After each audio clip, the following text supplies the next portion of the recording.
Le président de l'UDRG est l'un des tout premiers leaders politiques guinéens à être reçu par le colonel Mamadi Doumbouya. Baouri et le président du CNRD se sont entretenus autour des voies et moyens permettant à la transition de réussir. Peu importe les modalités, l'essentiel, une invitation a été faite et j'ai répondu à cette invitation pour parler des choses essentielles, c'est-à-dire de l'avenir de la Guinée, de la nécessité de trouver les voies et moyens d'avoir une transition inclusive, pacifique et réussie pour cette fois-ci, parce que ce qui est fondamental, c'est l'une des ultimes chances qui est donnée à la Guinée de tourner la page de pratiquement plus de 6 décennies de mauvaise gouvernance, d'errements politiques, de tueries, de non-respect des droits de l'homme.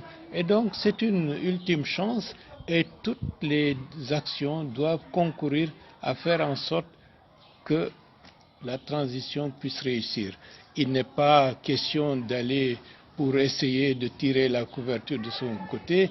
Ce qui est important, que la Guinée avance, qu'on réussisse à jeter les bases de la fondation d'un État réellement démocratique pour parvenir à une société plus juste, réconciliée et plus fraternelle. Selon le président de l'UDRG, le coup d'État du 5 septembre est une rectification du double scrutin voulu par Alpha Condé. Personnellement, je pense que le 5 septembre est une rectification institutionnelle par rapport au putsch qui a été organisé le 20 mars 2020. Baouri insiste sur la préservation de l'intégrité physique de l'ancien président de la République. La sauvegarde de l'intégrité physique et morale de l'ancien président est fondamentale.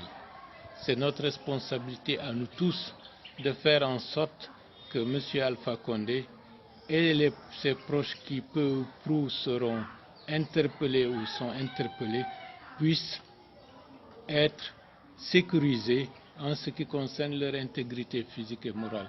Il y va de l'intérêt de notre pays, il y va de l'intérêt de la société guinéenne.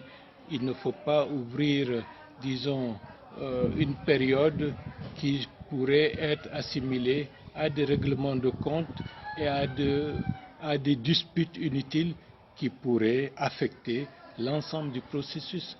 Le président de l'UDRG a également salué la libération des détenus politiques par la junte au pouvoir.